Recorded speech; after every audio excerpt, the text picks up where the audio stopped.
Sayyidina Ikrimah ini putranya Abu Jahal, musuh besar Nabi SAW, yang asalnya namanya itu Amr. Abu Jahal itu namanya Amr bin Hisham. Panggilannya itu dulu Abul Hakam, tapi Nabi memanggilnya Abu Jahal. Kaum musliminnya Abu Jahal, orang lupa dengan Abul Hakam, orang lupa dengan Amr, kenalnya dengan Abu Jahal. Kalau misalkan tadi disebutkan Ikrimah bin Amr, nggak tahu Amr itu siapa.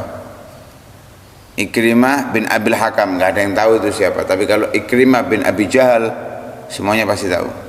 Oh, Abu Jahal musuhnya Nabi SAW. Beliau dipanggil dengan Abu Uthman Al-Qurashi Al-Makhzumi Al-Makki.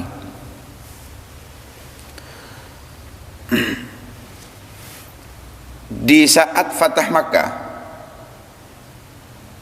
Rasulullah itu memberikan keamanan kepada orang-orang. Idhabu fa antumut tulaqa. Bahkan malah beberapa rumah mereka itu menjadi tempat yang aman, seperti rumahnya Abu Sufyan dan beberapa orang. Jadi mereka dibebaskan. Ini tauliku idhabu fa antumut tulaqa. Mereka, kalian bebas, kecuali 6 orang, 4 laki-laki 2 perempuan. Karena Sallallahu Alaihi Wasallam mengatakan, ketemu mereka dimanapun walaupun bergelantungan di Ka'bah, bunuh. 6 orang itu. Nah, di antaranya 6 orang itu adalah Ikrimah bin Abi Jahal, Abdullah bin Khatal, Muqais bin Sababah, Abdullah bin Sa'ad bin Abi Sarah. Ibn Khatal ini, Abdullah bin Khatal ini, dia yang bergantungan di Ka'bah, dibunuh. Yang membunuh Sa'id bin Harith dan Ammar bin Yasir. Tapi yang dapat duluan, yang membunuh duluan adalah Sa'ad bin Harith. Muqais bin Sababah ketemu di pasar, dibunuh di pasar. Kemudian Abdullah bin Sa'ad ini sembunyi pada Sayyidina Utsman bin Affan. Akhirnya ketika Rasulullah mau membaiat, datang itu Abdullah bin Sa'ad membaiat Nabi SAW. Nggak jadi terbunuh Abdullah bin Sa'ad. Begitu juga Ikrimah. Ikrimah ini lari ke Yaman.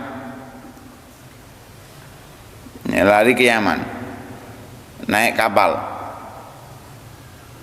Subhanallah, kena badai.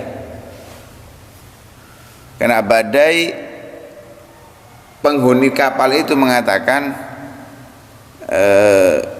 berbuatlah ikhlas atau ucapan kalimat syahadat kepada Tuhan kalian, kepada Allah, karena Tuhan kalian tidak akan bisa menyelamatkan kalian.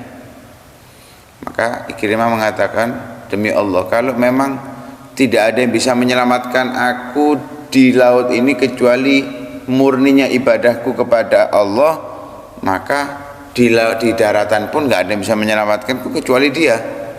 Akhirnya Sayyidina Ikrimah mengatakan, Allahumma innalaka alayya ahdan in afaitani mimma ana fihi an atiya Muhammadan hatta adha ayati fi yadihi fala ajidannahu illa afan kariman. Ya Allah, sesungguhnya aku meminta janji darimu,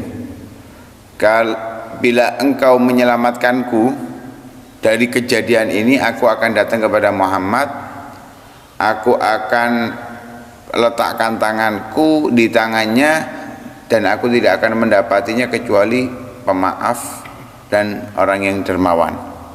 Jatuh Sayyidina Ikrimah masuk Islam. Ada riwayat yang lain bahwa sudah sampai di Yaman, istrinya Ummu Hakim bintil Harith, sepupunya sendiri, istrinya itu pergi ke Yaman karena sudah dapat jaminan keamanan dari Nabi. Bahkan beliau masuk Islam duluan,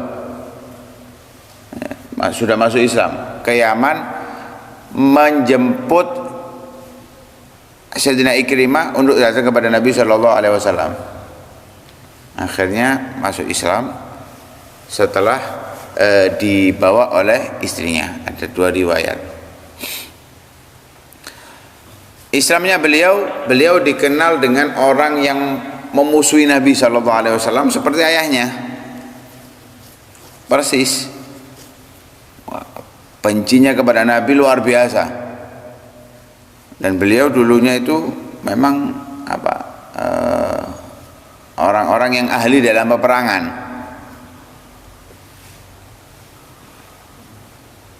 Nah, ketika Nabi SAW melihat Sayyidina Ikrimah datang setelah dari Yaman itu,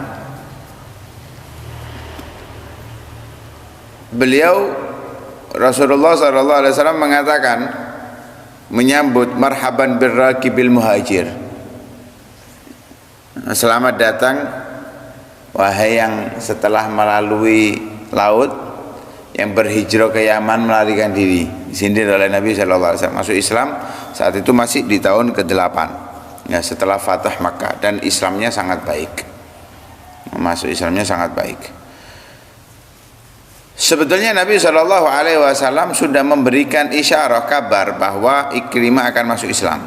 Sebagaimana diriwayatkan oleh Sayyidina Anas, beliau berkata, Sayyidina Ikrimah ini pernah membunuh Sokhr, seorang dari kaum Ansor. Nah, kabar itu sampai kepada Nabi SAW, kemudian Nabi senyum. Jadi saat kaum Ansor dari muslimin dibunuh oleh Ikrimah bin Abi Jahal, Nabi senyum. Kan aneh, saat itu Ikrimah masih musyrik dari kaum kafir Quraisy. Akhirnya orang-orang Ansor mengatakan, ya Rasulullah, atadhak an qatala rajulan min qaumik rajulan min qaumina. Ya Rasulullah, apakah engkau ini tertawa, engkau ini tersenyum sebab seorang dari kaummu, dari kaum Quraisy, membunuh dari kaum kita, kaum Ansor? Nabi SAW menjawab, madzaka adhakani, bukan itu yang membuat aku tertawa. Katanya Nabi, walakinnahu qatalahu wa huwa ma'ahu fi darajatih. Yang membuat aku tertawa itu Ikrimah membunuh dia, nanti Ikrimah sederajat dengan dia. Jadi sudah diisyaratkan bahwa enggak mungkin yang dibunuh masuk neraka, sedangkan yang dibunuh muslim kan pasti masuk surga. Sahabatnya Nabi SAW. Ini Ikrimah yang saat itu kafir Quraisy, masa yang membunuh ini masuk surga juga, sederajat dengan dia? Kan enggak mungkin. Nah, itu isyarat bahwa Ikrimah akan masuk Islam. Bahkan ada riwayat yang lain, Rasulullah itu pernah melihat ada potongan dari Abu Jahal yang berada di surga. Ada potongan Abu Jahal berada di surga. Itu membuat heran Nabi SAW. Ketika Sayyidina Ikrimah ini masuk Islam, katanya Rasulullah mengatakan kepada Ummu Salamah, istrinya, hadza huwa, ini yang dimaksud. Jadi potongannya Abu Jahal maksudnya adalah putranya Abu Jahal ini yang masuk surga.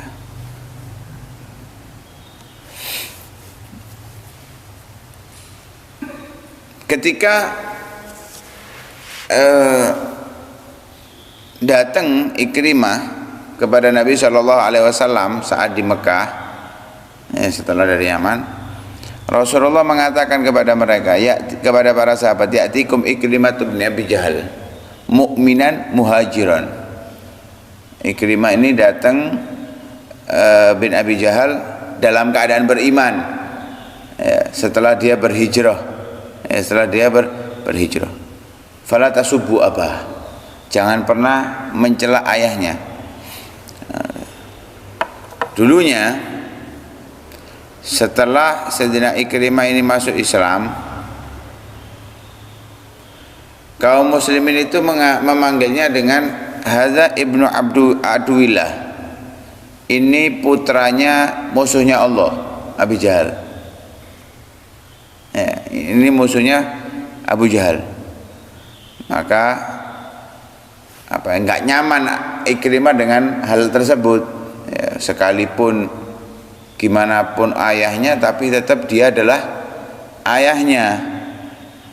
Karena itu jangan pernah menghina ayah seseorang. Oh, bapakmu mabuk dok, jangan. Itu menyakiti anaknya. Gimana pun orang tuanya, dia itu anaknya. Kita menyakiti ayahnya, menghina ayahnya, itu menyakiti anak tersebut. Lah Sayyidina Ikrimah juga merasa demikian, ngadu kepada Nabi SAW.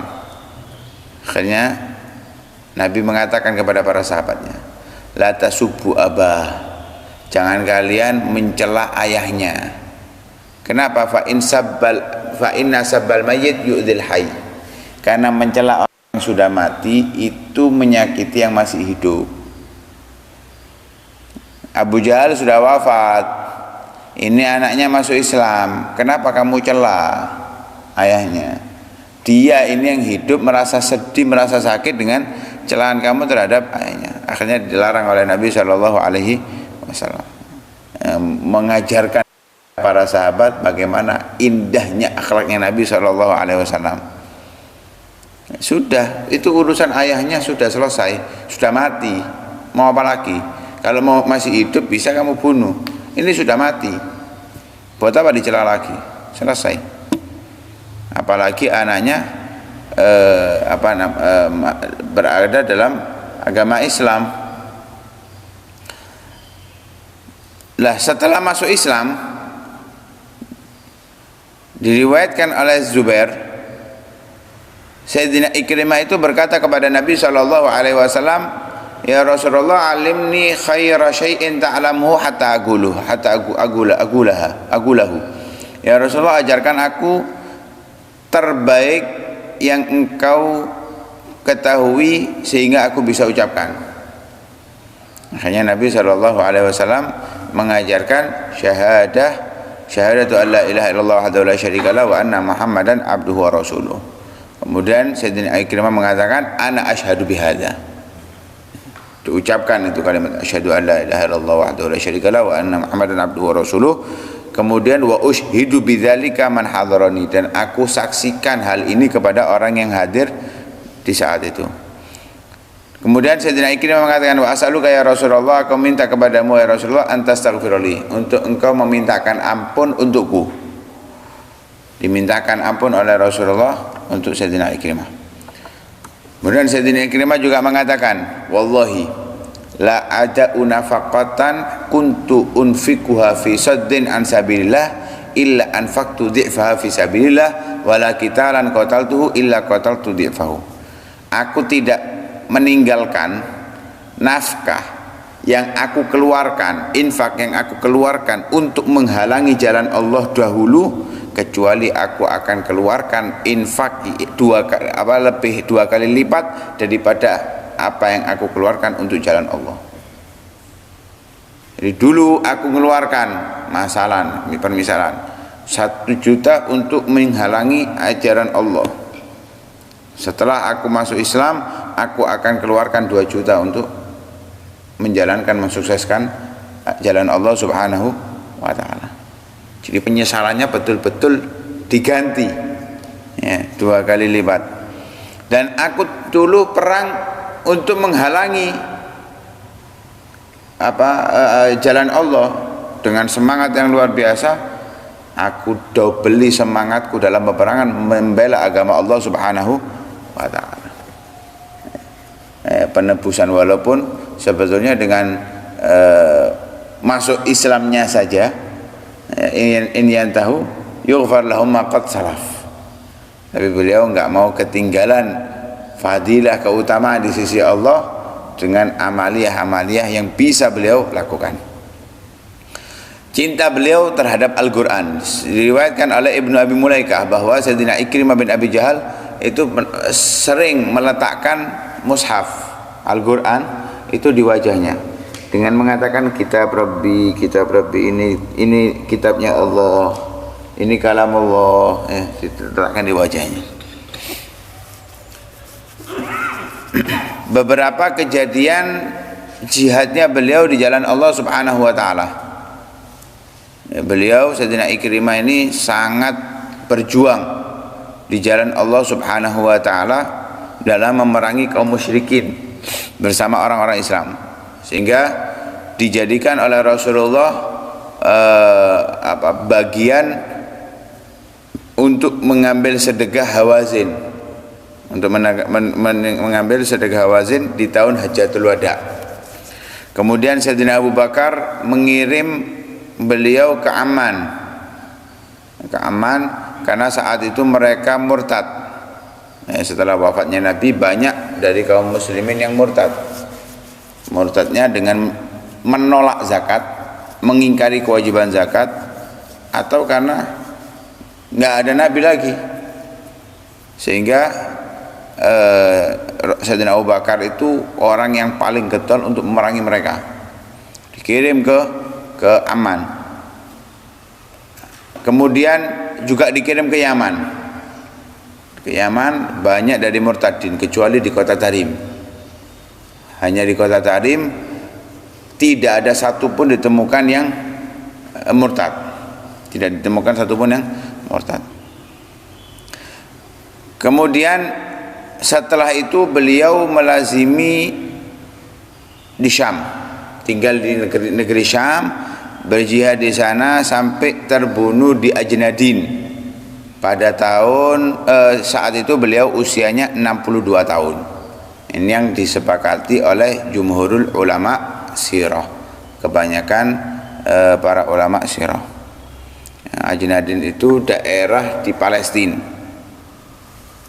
daerah di Palestina saat ini, masuk di Palestina saat ini. Wallahu a'lam. Mudah-mudahan Allah Subhanahu wa taala selalu memberikan hidayahnya kepada kita.